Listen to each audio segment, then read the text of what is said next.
let's talk about something we've probably all experienced in one way or another: prayer.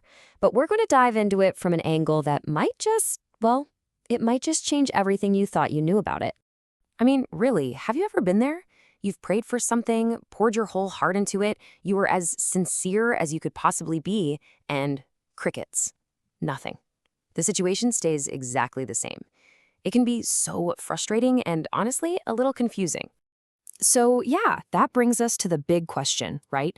If prayer doesn't always change our circumstances, then what is the point? Well, the source material we're looking at tackles this problem head on, and it does so by taking us to one of the most raw, intense moments of prayer in the entire Bible, Jesus in the Garden of Gethsemane. Now, here's what's so interesting. To teach us about prayer, we aren't pointed to some big, flashy miracle or a moment of triumph. Nope, we're pointed right here, to the darkest, most agonizing moment of Jesus' life. It's in this struggle, in this moment of raw humanity, that we find a really profound lesson about what prayer is truly for. And this is where we get to the heart of it all. It's about a fundamental shift in our perspective on what the purpose of prayer even is. And our guide for this whole shift is actually a unique piece of art. So take a look at this. This isn't some famous painting hanging in a museum. This was actually drawn by someone, on the spot, right after hearing the sermon that inspired this whole explainer. It's a raw, personal reaction, like they captured their own breakthrough moment right there on the page. And this, right here, written on the artwork, is the message that changes everything. The purpose of prayer is not to make God listen to me, but to give me strength to obey God's will. Whoa, that's the paradigm shift. The goal isn't to change God's mind, it's to change our own ability to face whatever is coming our way.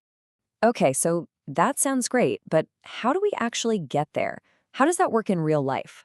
Well, let's break it down into a practical, step-by-step process, a journey that takes us from our own inner struggle to a place of real surrender. It really unfolds in 3 key stages. First, you just start with brutal honesty. Acknowledge your real pain. No sugarcoating. Second, you say what you actually want. No trying to sound super spiritual, just the raw truth of your desire. And third, and this is the crucial part, after you've been honest about it, you consciously let it go. You surrender the outcome. You know, this whole thing isn't about putting on a spiritual performance. The story of Gethsemane shows us that God isn't sitting around waiting for you to get it all together. The real invitation is to just show up. Bring all your mess, all your struggle, all your brokenness. That's the starting point. And this slide just illustrates the difference perfectly.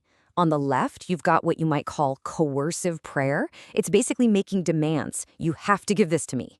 But then look at the right. That's a mature prayer. It starts with honesty. I truly want this. But it ends with trust. But I trust you know what's better.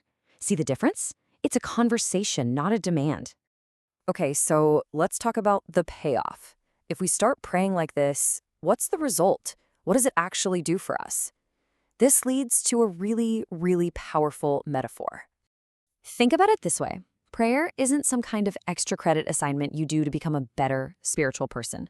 It's not a bonus point. It's a lifeline. It's an essential tool for survival, the thing that keeps you from going under when the pressure gets to be too much. So what does this lifeline actually do? Well, let's be clear. It doesn't promise to change your situation. What it does change is your strength to face the situation. It's what keeps you from collapsing under the weight of it all. It maintains that connection to a strength beyond your own, so that when those trials come, you're not caught completely unprepared. So, to bring this all home, let's circle back to that piece of art we looked at in the beginning.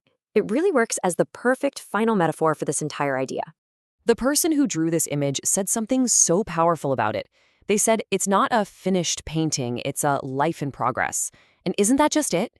This kind of prayer isn't about reaching some perfect, calm state. It's about learning to live right in the middle of the mess.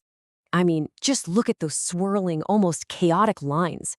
The artist explained that represents our inner world. The struggle, the questions, the emotional turmoil. It's not neat and tidy. It's real. It's honest. But then, look closer. Do you see those warm colors all around and underneath those swirls? The artist says that is the grace that holds us. It's the sense of being supported, of being held, even when our thoughts and emotions are just spinning out of control.